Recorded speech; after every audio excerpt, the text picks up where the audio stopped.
everyone, it's Katie. I wanted to show you this great feature that DESMOS had that's called card sort. Now just because it's on DESMOS doesn't mean that this is only for math teachers. Actually, any teacher can use this if you want your students to be able to sort terms, definitions, ideas, images, or graphs if you're teaching any kind of math or science.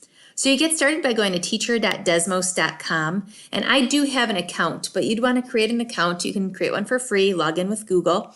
And on the left-hand side, you can create custom activities. So when I go to custom, DESMOS has all sorts of great kinds of activities that you can create. But on the right-hand side, I can create a new activity.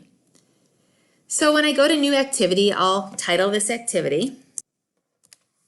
And then I can start building. It's on the right-hand side that I'm going to find that card sort feature. So when I choose card sort, it looks like this. I can add a title or some instructions to this set of cards.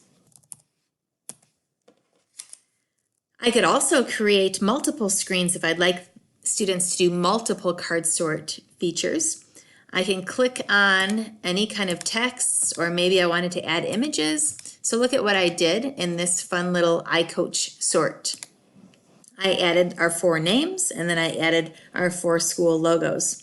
At that point, I added an answer key, and so I just dragged the logo to each of the names, and I clicked next. I uploaded a fun little image, just one that I found here, and I can add a description if I'd like to. I can set my share settings and publish that.